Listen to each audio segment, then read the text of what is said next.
सर्वं यश्चाधितिष्ठति स्वर्यस्य च केवलं तस्मै ज्येष्ठाय ब्रह्मणे नमः। तस्मै ज्येष्ठाय ब्रह्मणे नमः। तस्मै ज्येष्ठाय ब्रह्मणे नमः।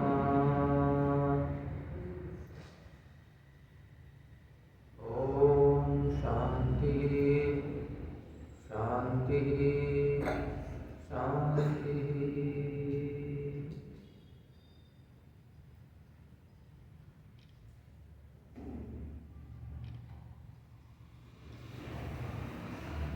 आर्य समाज के माननीय प्रधान जी श्री गुलाटी साहब, मेरे प्रिय युवा साथी आर्य समाज के मंत्री श्री नवीन भट्ट जी, कोषाध्यक्ष श्री पांचाल साहब, सामने बैठी हुई मेरी मातृशक्ति बहनों, भाइयों और प्रिय छात्र छात्राओं,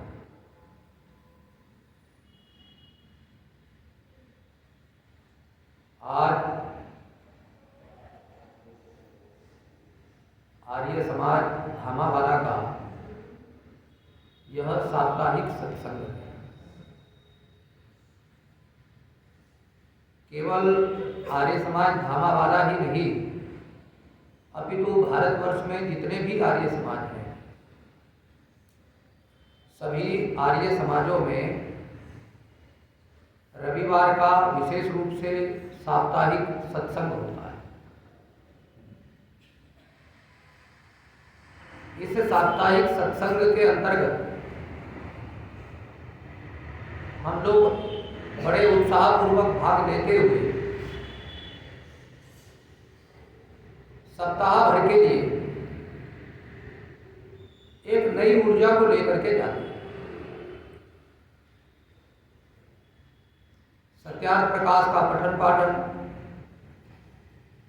वेद मंत्रों का पठन पाठन, जैसे अभी माननीय प्रधान जी कर रहे थे, यज्ञ आदि और भजन आदि इस ऊर्जा को प्रेरित करते हैं।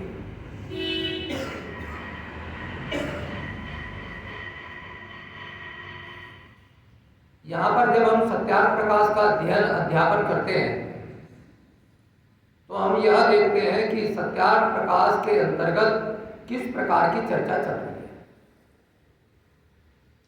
रिसीवर क्या बताना चाहते हैं समाज के लिए। बाबा रामदेव जी अनेक बार एक ही चर्चा करते हैं, कहते हैं चारों वेद पढ़ो या न पढ़ो, क्योंकि वो सबके समझ में नहीं आ सकते। पढ़ना चाहिए, किंतु पढ़ो न पढ़ो उसको समझना बड़ा कठिन है। किंतु सत्यार्थ प्रकाश जो वेदों के अर्थों को समझने की कुंजी है, उसको जरूर। यह वाक्य उन्होंने क्यों कहा? उनके जीवन में अनेक प्रकार की ऐसी घटनाएं घटी। उनके घर पर भी साधु सन्यासी आर्य समाज के आया करते थे और उनको बचपन में अधरंग हो गया था, जिस कारण से आज भी उनकी एक आंख थोड़ी गड़बड़ है। तो साधु सन्यासी बार बार सत्यार्थ प्रकाश पढ़ने के लिए प्रेरित करते हैं। सत्यार्थ प्रकाश पढ़ने के उपरांत तो उनके जीवन में आया कि मनुष्य बहुत कुछ कर सकता है, उसके अंदर इतनी शक्तियां निहित है कि वो उन शक्तियों का उपयोग तक नहीं कर पाता। जैसे घर के अंदर बहुत सारे सदग्रंथ स्थापित हो या घर के रसोई के अंदर बहुत सारा भोजन स्थूल रूप में स्थापित हो, उसको न बनाया गया हो, किंतु जब तक उस भोजन का निर्माण नहीं करेंगे तब तक वो स्वादिष्ट भी नहीं लगेगा, सुपाच्य भी नहीं होगा, खाने के योग्य भी नहीं होगा। जब उसका निर्माण कर लेते हैं सब्जी के रूप में, खीर के रूप में, खिचड़ी के रूप में, अन्न रोटी के रूप में, तब फिर हम उसका उपभोग करते हैं। वो हमारे लिए शक्तिवर्धक होता है। ऐसे ही मनुष्य के जीवन में अनेक शक्तियां विद्यमान हैं। इस शरीर में इतनी शक्तियां हैं कि इसको कोई हरा नहीं सकता यदि उन शक्तियों को जानना प्रारंभ कर दे। इसलिए वेद के अंदर एक मंत्र आता है, अष्टचक्रा नवद्वारा देवानाम पू अयोध्या।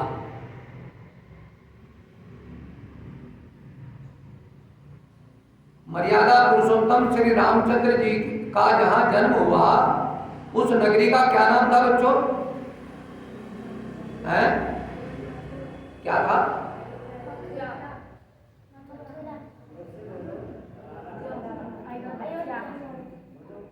क्या नाम था बताओ? अयोध्या या मथुरा? है मर्यादा पुरुषोत्तम श्री रामचंद्र जी का अयोध्या। मथुरा तो नहीं थी? मथुरा में किसका जन्म हुआ? योगीराज श्री कृष्ण। ठीक है, मथुरा में किसका जन्म हुआ? और अयोध्या में किसका हुआ? है रामचंद्र जी का। ठीक है, इनकी माता जी का क्या नाम था?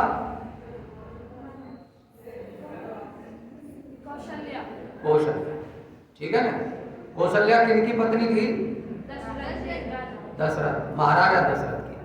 महाराजा दशरथ के कितनी रानियां थी? कोई बता देगा कि कौन कौन सी थी? हाँ बताओ। हाँ, सुमित्रा, केकई, कौशल्या। ठीक है बेटी, बैठ जाओ।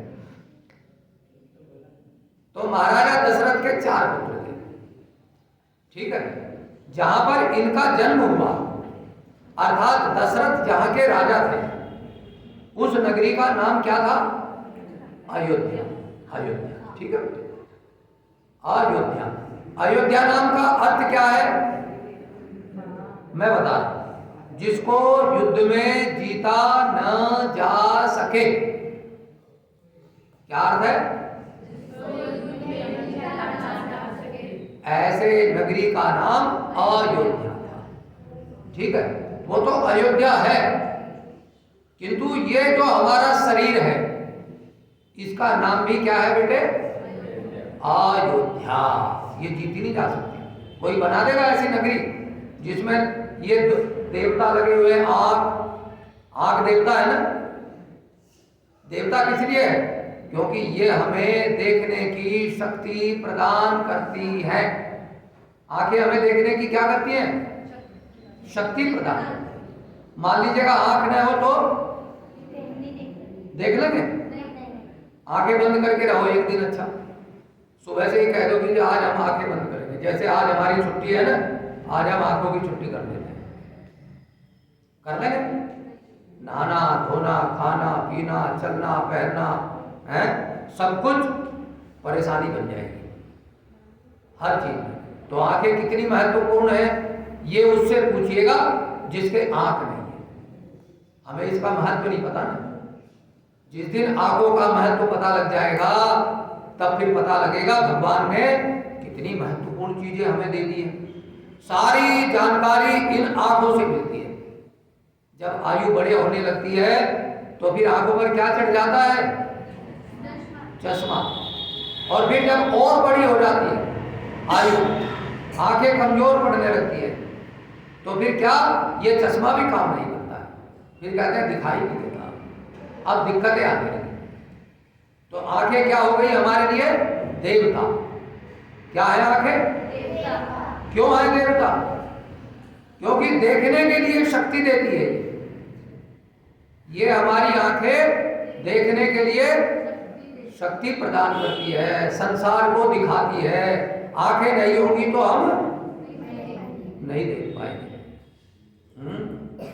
आंखों का पता लगा कितना महत्व है। अब मान लीजिएगा मेरे कान नहीं है तो हमें सुनाई देगा है? तो सुनने की शक्ति कितनी महत्वपूर्ण है। सब कुछ होने के बाद भी शरीर में आंखें भी है, हाथ भी है, पैर भी है, कान भी है, सुन नहीं पा रहे। तो सुनने की शक्ति किसने दी हमें?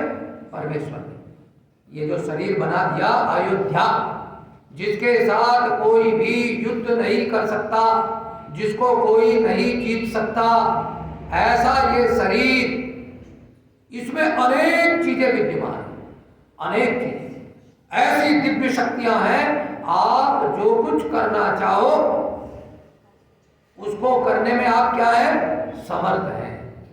क्या है? आप सब कुछ कर सकते हैं। इसलिए कहा गया स्वतंत्र कर्ता। आचार्य पाणिनि ने एक सूत्र बनाया, कर्ता कर्म करने में स्वतंत्र है, कुछ भी कर सकता है जी। ये एरोप्लेन बना दिए, पानी में चलने वाले जहाज बना दिए, पानी में डूब करके रत्नों की जानकारी लेने वाली पनडुब्बी बना दी। किसने बनाई? मनुष्य ने बनाई। कितनी बड़ी शक्ति है मनुष्य के पास है। आग को भी बस में कर लेता है, जल को भी बस में करने का प्रयास कर रहा है। नदी बना दी ना, नहर, नदी ऐसी बहा करती थी, कहीं भी चली जाती थी। इस नदी को भी बस में करने का प्रयास किया। उसने क्या किया? नहर बना दी। अग्नि को भी प्रयास किया, ज्वालामुखी फटा करती थी ना। ये जो गैस है, घरों में गैस नहीं जलती है, चूल्हा जलाते हैं, तो वही तो अग्नि देखो किस रूप में जा रही है। उस अग्नि से रोटी बनाने लगे, टायर बन गए। ये जो टायर बेकार हो जाते हैं, इनसे रोड बनाने लगे। कितनी सुंदर सुंदर रोड बन रही है देश में। मनुष्य की बुद्धि में अनेक चीजें छुपी हुई हैं, अनेक ज्ञान। मैंने पहले भी बताया था तुम्हें, 1 महीना पहले तुमने आज ही के दिन रविवार को क्या सब्जी खाई थी? बता दोगे? नहीं बताया, भूल गए? हाँ जी। 1 महीना पहले आपने दाल खाई थी या सब्जी खाई थी? सब्जी खाई थी तो किसकी खाई थी? दाल खाई थी तो उड़द की खाई थी, मूंग की खाई थी। याद है? नहीं याद है? नहीं याद है, कोई बात नहीं, मैं बता रहा हूं, मैं बता देता हूं। आपके पास एक अद्भुत शक्ति है जिसके अंदर महीनों पहले नहीं, साल भर पहले आपने क्या खाया था, क्या पिया था, किससे क्या बात की थी, ये सब वहां पर स्थापित है। आप कहोगे हमें तो पता ही नहीं, पता नहीं है ना? और है सबके पास, जितने भी बैठे हैं। ये छोटा सा बच्चा, वो दूसरे नंबर पर, क्या नाम है तेरा? आयुष। इसके पास भी वो शक्ति है। जो हमारे प्रधान जी हैं बड़ी आयु के, इनके पास भी है। जो पीछे बहनें बैठी हैं उनके पास भी है, सबके पास है। तुम्हें पता है ये फोन है, इसमें नंबर कहां लिख रहे हैं? इसे खोलना पड़ता है, ऐसे करके खोलो, खोलते हैं ना, फिर इसमें से ऐसे खोलेंगे, नंबर निकल करके आ जाएंगे। आते हैं? कहां लिख रहे हैं? कितना है इसमें, कितने नंबर आ जाएंगे, कहां लिखे जाएंगे? एक ईमेल है, ईमेल पर कितना मैटर पड़ जाएगा? एक छोटा सा लैपटॉप है, लैपटॉप में कितने पन्ने आ जाएंगे पुस्तकों के? ये पुस्तक कितनी मोटी है, इससे भी छोटा लैपटॉप होता है। उसी लैपटॉप में हजारों लाखों पन्ने आ जाएंगे। टाइप करते जाइएगा, आते जाएंगे, आते जाएंगे, आते जाएंगे। या गूगल से उठा लीजिएगा, वहां से भी आ जाएगा। कोई कहेगा इसमें 60,000 पुस्तकें हैं लैपटॉप में, कोई कह देगा? नहीं कहेगा। उसमें 60,000 पुस्तकें हैं या ज्यादा भी हैं। यदि लैपटॉप खत्म, वो सब खत्म। किंतु आपके पास ऐसी चीज है जो खत्म ही नहीं होता, और आज का भी याद है, कल का भी है, परसों का भी है, 1 महीने का भी है, 1 साल भर का भी है, और इसी जन्म के होने के साथ साथ पहले जन्म का भी है, उससे पहले का भी है। आप कहोगे हमें तो पता नहीं है, मैं बता रहा हूं। इस सृष्टि को बने हुए कितने वर्ष हो गए बेटे? 1,96,00,000,000। हाँ बोलना, बोल बोल बोल बेटे। 1,96,00,000,000। हाँ बहुत अच्छा है। क्या नाम है तेरा? किस क्लास में है? हाँ बहुत अच्छे। ये देखो बेटे, ये चीजें आगे समाज में बताई जाती हैं। वंशिका, किसी समाज और संगठन में ये चीजें नहीं बताई जाएगी। जो ज्ञान, आज भी मैं कह रहा हूं, जो ज्ञान आर्य समाज के पास है, जो धरोहर आर्य समाज के पास है, जो सभ्यता आर्य समाज के पास है, जो संस्कृति आर्य समाज के पास है, किसी संगठन के पास नहीं मिलेगी। सृष्टि को बने हुए कितने वर्ष हो गए? 1,96,00,000,000। हाँ, और तुम्हें बने हुए कितने वर्ष हो गए बताओ? 13 साल, 14 साल, 15 साल, ऐसे ही कहोगे ना। कोई कहेगा मैं 15 साल का हो गया, कोई कहेगा मैं 20 साल का हो गया। जो हमारे पीछे बैठे हैं वे कहेंगे मैं 65 साल के हो गया, 60 साल के हो गए, 86 साल के हो गए। देखो 86 साल के भी हमारे गुरुजी थे पंडित रामनाथ जी, वो 100 साल के हो गए थे। आचार्य प्रेमानंद जी 2 साल और पूर्व आगे कर गए थे, 102 साल के भी हुए। सात मलेकर जी 104 साल के भी हुए शरीर। किंतु वे कितने साल के हैं?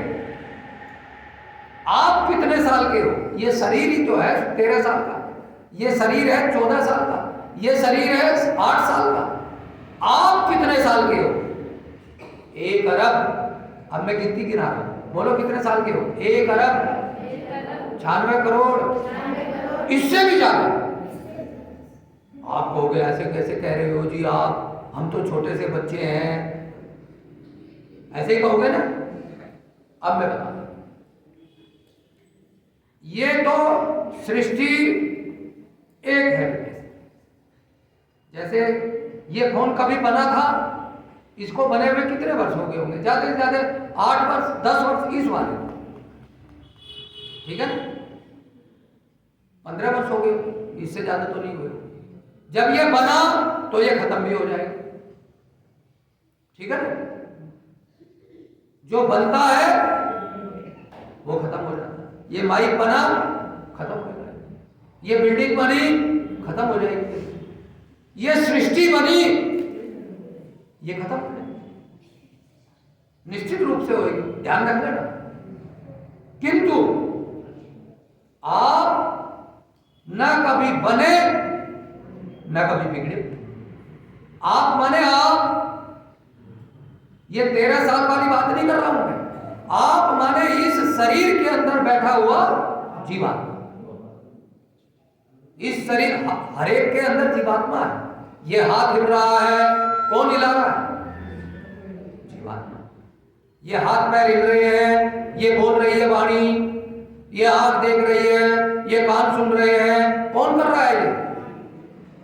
ये जीवात्मा के माध्यम से इंद्रियां कर रही है। मूल रूप से जीवात्मा है। जीवात्मा न कभी पैदा हुआ और न कभी मरेगा। आप कहां पर आए? मैं तो इस शरीर में हूं। इससे पहले कहां थे? मुझे पता नहीं मैं कहां था, पर था जरूर। आया तो था, और हूं तो जाऊंगा, इतना निश्चित। इस ज्ञान को प्रदान करने वाला संसार में यदि कोई समाज और संगठन है, उसका नाम आर्य समाज। और इस ज्ञान को सरलता से बताने वाला यदि कोई ग्रंथ है, उसका नाम सत्यार्थ। गीता में एक श्लोक लिखा हुआ है, मैं आपको बताऊं। जातस्य ही ध्रुवो मृत्यु ध्रुवम जन्मामृतस्य च। जो पैदा हुआ है ध्रुवो मृत्यु, उसकी मृत्यु निश्चित, और जो मरा है उसका जन्म निश्चित। पैदा होता है कौन और मरता है कौन? वो है शरीर। आप न पैदा होते न मरते। जैसे आप इस घर में आ गए, आर्य समाज धामा वाले में आ गए। धामा वाला तो पहले से है, आया कौन? आप लोग आए ना इसमें, आपका शरीर इसमें आया। यह शरीर तो पहले से है। इसी प्रकार से जल, अग्नि, वायु, आकाश और पृथ्वी, ये पंच तत्व है। कौन कौन से हैं बेटे, बोलना। फिर बोलो। अग्नि, जल, वायु, आकाश, पृथ्वी। फिर बोलो। जल, अग्नि, वायु, आकाश, पृथ्वी। ठीक है ना? ये क्या है? पहले से। ये क्या होता है? धीरे धीरे धीरे धीरे पंचभूत सम्मिश्रण हो जाते हैं। सम्मिश्रण होने से, मिलने के कारण से ये हमारा शरीर बनना प्रारंभ हो जाता है। माँ के गर्भ में धीरे धीरे धीरे धीरे हम बड़े होना प्रारंभ हो जाते हैं। बड़े होते हैं, बड़े होते हैं, फिर संसार में आ जाते हैं। 8-9 महीने के बाद जब संसार में आते हैं तो माँ हमें खिलाती पिलाती है। माँ की छाती में स्वयं दूध आ जाता है, फिर हमें माँ पिलाती है दूध, फिर हम बड़े हो जाते हैं दूध को पी करके, कभी गाय के दूध को पी करके, संसार का जो खाद्य पदार्थ है उसको खा करके, फिर हम इतने से बड़े होने शुरू हो जाते हैं, बड़े हो जाते हैं, बड़े हो जाते हैं, बड़े हो जाते हैं। हर आदमी बढ़ रहा है ना, तुम लोग बड़े हो गए ना। बढ़ कौन रहा है? शरीर। यह एकत्रित होता जा रहा है। जल, अग्नि, वायु, आकाश, पृथ्वी, और बड़ा होता जा रहा है, और एकत्रित होते जा रहे हैं। जल, अग्नि, वायु, आकाश, पृथ्वी, पंचभूत तत्व मिलते जाते हैं, शरीर बड़ा होता चला जाता है। आत्मा बड़ा नहीं होता है, न आत्मा छोटा होता है, न बड़ा न छोटा, किंतु आत्मा जो आया इस शरीर में, उसके साथी 5 हैं। उसके साथ में कौन कौन चल रहे हैं? मन, बुद्धि, चित्त, अहंकार। कौन कौन से चल रहे हैं? हाँ बोलो। मन, बुद्धि, चित्त, अहंकार। अब मैं आपको अपनी बात बताऊंगा, इधर ध्यान दे बेटे। ये जो मन है, ये मन आज से ही नहीं है, आत्मा के साथ सदा सदा रहता है। जब सृष्टि का प्रलय हो जाता है, ये माइक टूट गया, इस माइक का प्रलय हो गया। ये फोन टूट गया, इस फोन का प्रलय हो गया, टूट गया, इधर उधर हो गया, सब बेकार हो गया। सारी सृष्टि जब टूट जाती है, अर्थात ये सृष्टि अपने अपने कारण में चली जाती है। इस समय ये क्या है? कार्य। 2 चीजें हैं, ध्यान देना। एक होता है कारण, एक होता है कार्य। जैसे रोटी, ये रोटी क्या है? कार्य। इसका कारण क्या है? जल, जल से बना ना। इसका कारण क्या है? आटा, गेहूं। आटे का कारण क्या है? गेहूं। गेहूं आटे का कारण है, ठीक है। गेहूं का कार्य क्या हो गया? आटा। जैसे मेरे दादाजी हैं, मेरे दादाजी मेरे पिताजी के क्या है? कारण। कारण कहते हैं जिससे कोई चीज बनती है, और कार्य कहते हैं जो बनकर के सामने दिखाई देता है, वो कार्य हो गया। मेरे दादाजी कारण, मेरे पिताजी कार्य, ठीक है। अब जब मैं बना तो मैं क्या हो गया? कार्य, और मेरे पिताजी क्या हो गए? कारण। ऐसे ही ये सारी सृष्टि कार्य और कारण में विभाजित है। एक कार्य में और एक कारण में। बेटा नाखून निकाल दो, मेरी तरफ ध्यान। खाने पीने को मिलेगा अभी प्रसाद। एक हो गया कारण, एक हो गया कार्य। इधर ध्यान दे बेटे, एक हो गया कारण, एक हो गया कार्य। ये सारी सृष्टि दो ही चीजों में विभाजित की गई है, एक कारण में, एक कार्य में। जैसे ही कार्य समाप्त होता है वो अपने कारण में चला जाता है। ये मेरा शरीर किससे बना? जल, अग्नि, वायु, आकाश, पृथ्वी।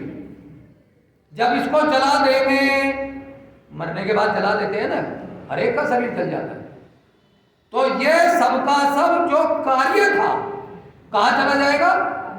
अपने अपने कारण में चला जाएगा। जल जल में चला जाएगा, उड़ जाएगा, जला दिया जाएगा। अग्नि अग्नि में चला जाएगा, जो इसमें आग्नेय तत्व है। मिट्टी मिट्टी में चला जाएगा। वायु वायुमंडल आकाश में चला जाएगा। हर एक का चला जाएगा। कार्य कारण में विलीन होता चला जाता है। ऐसे ही ये जब सारी सृष्टि जो हमें दिखाई दे रही है ये कार्य है, ये कार्य अपने कारण में चला जाता है। कारण क्या है? सकारणानाम करणाधिपाधिपा। इस सारी सृष्टि का जो कारण है वो कौन है? परमपिता परमेश्वर है। ये न दिन होगा, न रात होगी, न सुबह होगी, न शाम होगी। ये सारा का सारा अपने कारण में विलीन होता चला जाएगा, लपेटता चला जाता है, शून्य हो जाएगा। तमा आसी तमसा गूढ़मग्रे। अंधकार नहीं है, तम हो जाता है एकदम सारी सृष्टि।